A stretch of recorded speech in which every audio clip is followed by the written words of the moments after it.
गुरु शरणं गच्छामि। गुरु शरणं गच्छामि। भक्ति मुक्ति का आधार कैसे है? सर्वप्रथम तो मैं अपने गुरुदेव का स्मरण करते हुए अधिक विस्तार में न जा करके गुरुवे नमः बोल लेता हूँ, इतना पर्याप्त हो जाएगा। और आपके जो दर्शक हैं उनके लिए आशीर्वचन भी चाहता हूँ और सबका स्वागत करता हूँ, क्योंकि गंभीर विषय है। बहुत सोचकर और समझकर ही इस पर विचार मंथन किया जाता है कि भक्ति। देखिए, कहते हैं भक्ति भाव, दो शब्द एक साथ मिश्रित हैं, भक्ति और भाव।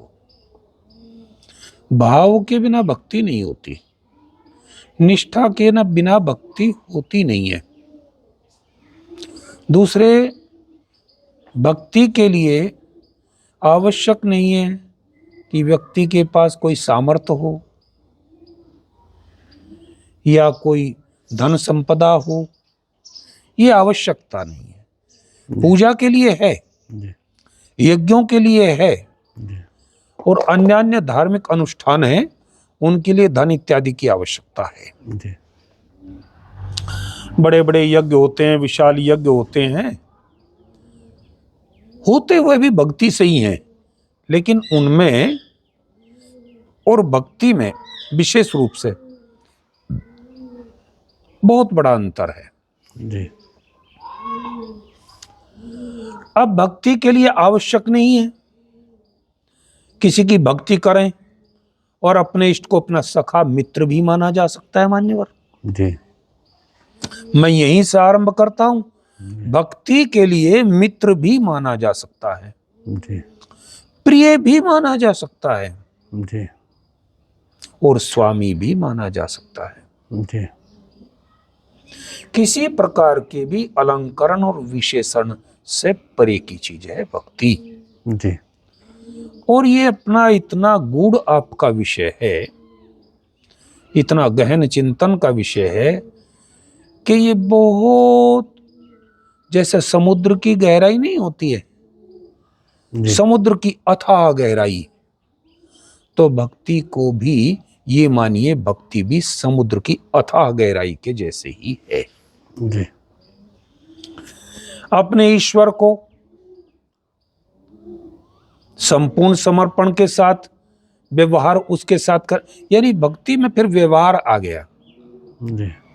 सखा रूप में व्यवहार करें या फिर उसके साथ इष्ट रूप में व्यवहार करें, हम किस रूप में, या स्वामी के रूप में उसको व्यवहार करें, उसके साथ में हमारा व्यवहार, और उस व्यवहार के साथ हमारी निष्ठा जुड़ी होनी चाहिए जी। स्वागत है, हमारी निष्ठा जुड़ी होनी चाहिए, उसमें किसी प्रकार का संदेह नहीं चाहिए।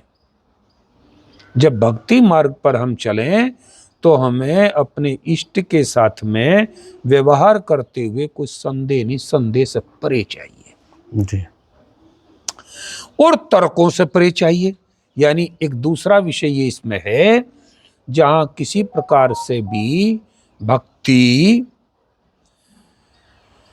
धन की, संपदा की, क्रिया की, विशेषण की, अलंकरणों के लिए बाधित नहीं है, ये नहीं चाहिए।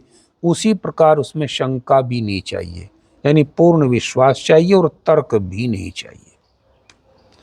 अगर हमारे इष्ट के प्रति, हमारे व्यवहार के प्रति लेश मात्र भी यदि कहीं शंका हुई, तो समझिए कि भक्ति से हम दूर हो गए, दूसरी क्रियाओं के साथ हैं, संकल्पों के साथ हैं। मैं भी एक रचनाकार थे, उन्होंने एक छंद कहा था, पढ़ने लिखने वाले समझ जाएंगे ये कहाँ का छंद है,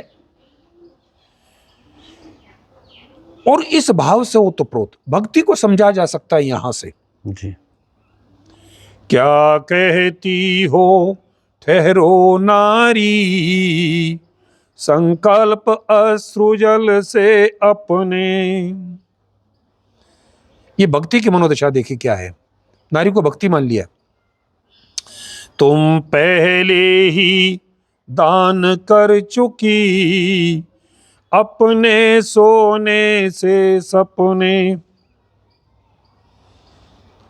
ये रचना है और मैं वो भी बता देता हूं किस रचनाकार की रचना है, वो समझ में आ जाता है। जी। तो कहीं भक्ति की स्थिति है। जयशंकर प्रसाद जी थे, अध्यापक थे, जी। हिंदी के अध्यापक थे जयशंकर प्रसाद जी। उन्होंने कहा और आगे कहा, भक्ति को समझिए, यहां से भक्ति को समझना अगर है, नारी तुम केवल श्रद्धा हो, विश्वास रजत नग पग तल में, पीयूष स्रोत सी बहा करो, जीवन के सुंदर समतल में। ये भक्ति के बारे में। जी। यहां समझिए भक्ति के, भक्ति को बताया केवल श्रद्धा, भाव, भावना से ओतप्रोत होकर के मान लीजिए और अपने इष्ट के साथ व्यवहार मात्र कीजिए।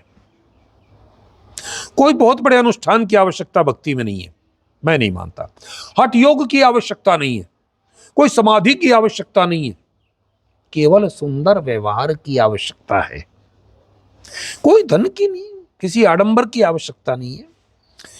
जिस प्रकार से पिता माता पिता च भगवनम एतो मयि देवतम परम सूत्र है, हम तो सूत्र को लेंगे जैसा पढ़ा, जैसा गुरुओं ने हमें बताया कि एक भक्ति का वो स्वरूप है कि माता पिता च भगवनम एतो मयि देवतम परम, मेरे तो सबसे बड़े भगवान है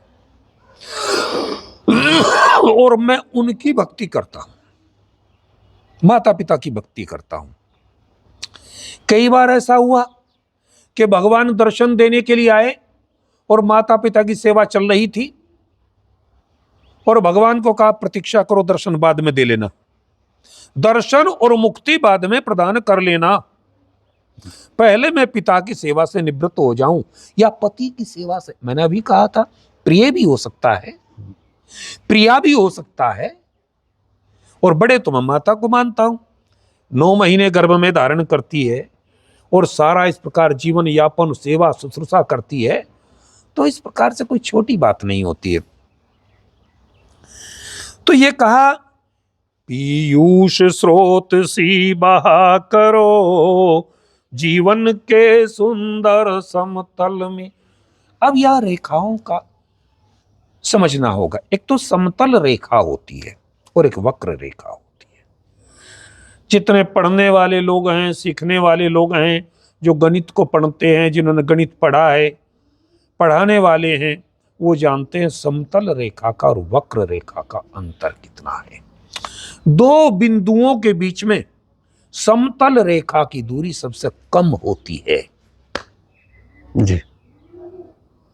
और जो वक्र रेखा, उसकी दूरी और लंबाई बहुत ज्यादा होती है, लेकिन वो कभी उपयोगी नहीं होती।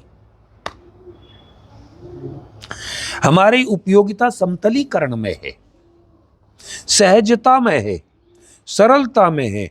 तो इस प्रकार से जो अपने भक्ति का आपने प्रश्न किया, व्यवहार पर आधारित है। हमारा अपने इष्ट के साथ कैसा व्यवहार हो और वहीं से हमारी मुक्ति सहज हो जाती है। यानी माता पिता के आशीर्वाद से मानिए, पत्नी के लिए पति के आशीर्वाद से मान लीजिए। तो इसी प्रकार जिससे भी हमारा जैसा व्यवहार है, तो उसी के भावनाओं से, उसके आशीर्वाद से हमारी मुक्ति सहज हो गई, सरल हो गई। करना हमें व्यवहार है, सीधा करना है, वक्र रेखा के जैसा नहीं करना है, सरल रेखा के जैसा, यानी बहुत लंबी नहीं करना है, बहुत विशालता प्रदान नहीं करना है, बहुत हठयोग के साथ नहीं बैठ जाना है, सहजता के साथ में सीधी और सरल रेखा के जैसे हम रहें और अपने कर्म का पालन करें, अपने भक्ति भाव के धर्म का पालन करें, और यहीं से वहीं से हमें मुक्ति सहज हो जाती है। बहुत बहुत धन्यवाद गुरुदेव, आपने नारायण मार्गदर्शन कृपा करे। किया।